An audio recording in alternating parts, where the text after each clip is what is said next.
በስመ አብ ወወልድ ወመንፈስ ቅዱስ አሐዱ አምላክ አሜን። በስመ አብ ወወልድ ወመንፈስ ቅዱስ አሐዱ አምላክ አሜን።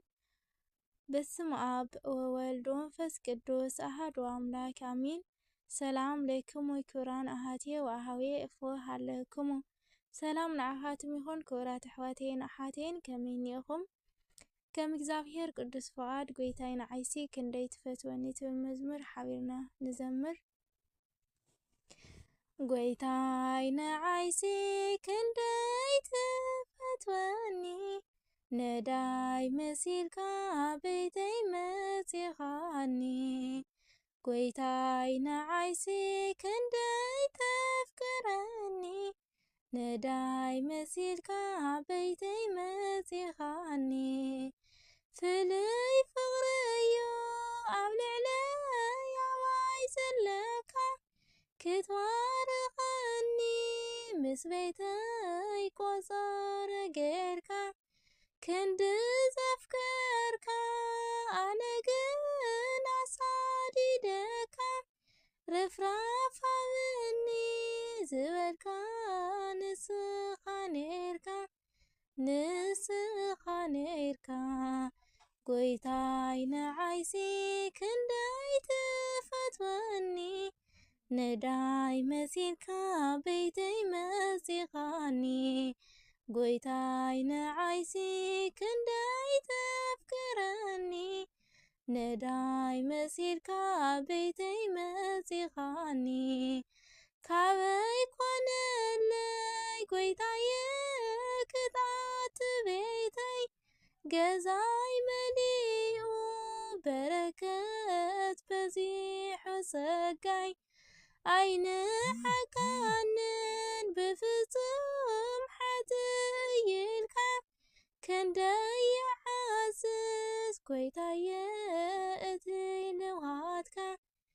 እትይ ልውሃትካ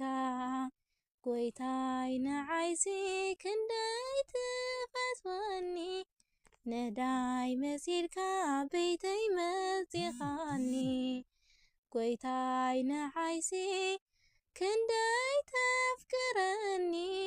ነዳይ መሲልካ ቤተይ መጺኻኒ ኣይበልዕን ንበይነይ ብዘይቲ ነዳይ ሰይጣን ክነድድ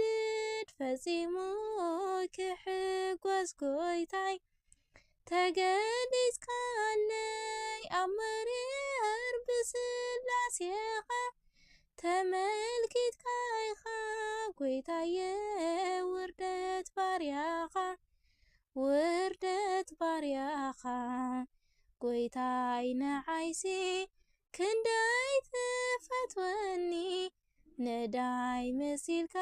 ቤተይ መጺኻኒ ጎይታይ ንዓይሲ ክንደይ ተፍቅረኒ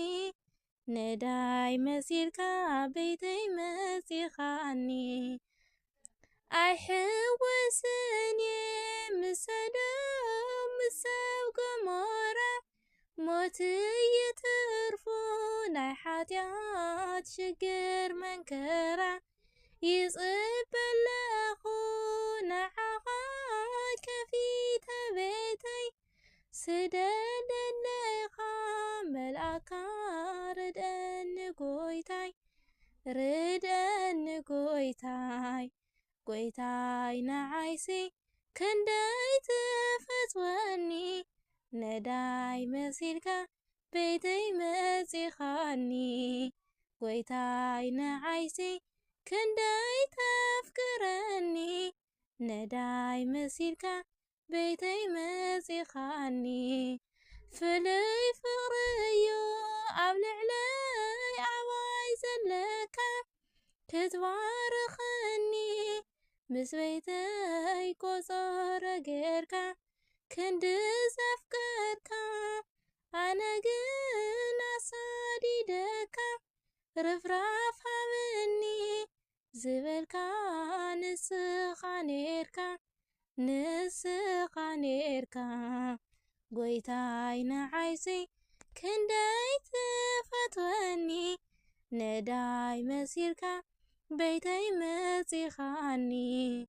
قويتاي نعيسي كنداي تفكرني نداي مسيركا بيتي مزيخاني آمين سلا قدس مزمور قدس እግዚአብሔር አምላክና ሽሙ ዝተኸበረ ይስተመስገን ይሁን ኣነ ዘውድቅዎን ዘንጠፍዎን በአፍቲ ብርሃን መላእክቲ ተኣረመለይ ወስብሐት ለእግዚአብሔር ወለወላዲቱ ድንግል ወለመስቀለ ክቡር አሜን።